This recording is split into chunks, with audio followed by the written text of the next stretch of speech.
partner once dubbed one of my show and tell poems.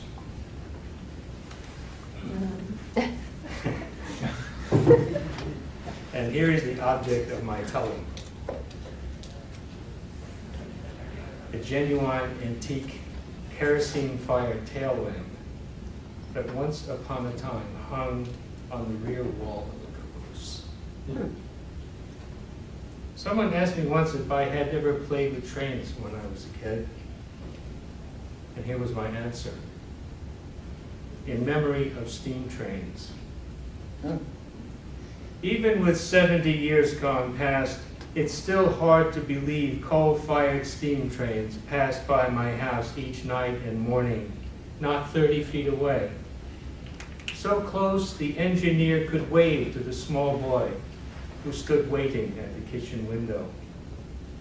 Or that when just a lad, I did ride between the cars on freight trains, from town to town, upon their ladders of the gondolas, tank cars and box cars, their huge drop forge couplings just below me, groaning with the weight of coal, oil, and lumber headed north.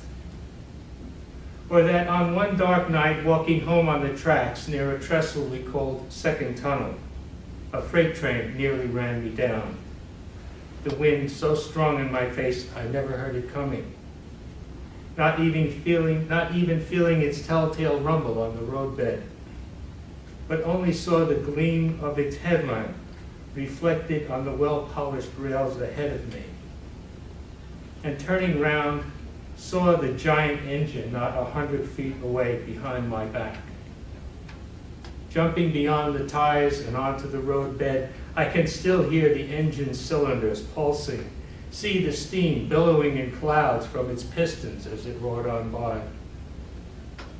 On to past the lumber yard, the oil tanks, the giant piles of pea coal, and finally the small house, a stone's throw from the station, a place I called home. Dare I say you haven't lived enough until you've heard 4 dozen freight cars 6 feet above your head with their long, deep rolling sounds and the clickety-clack of their steel wheels at the joinings of the rails. Or seen a weathered red caboose with its kerosene lantern taillight disappearing in the dark.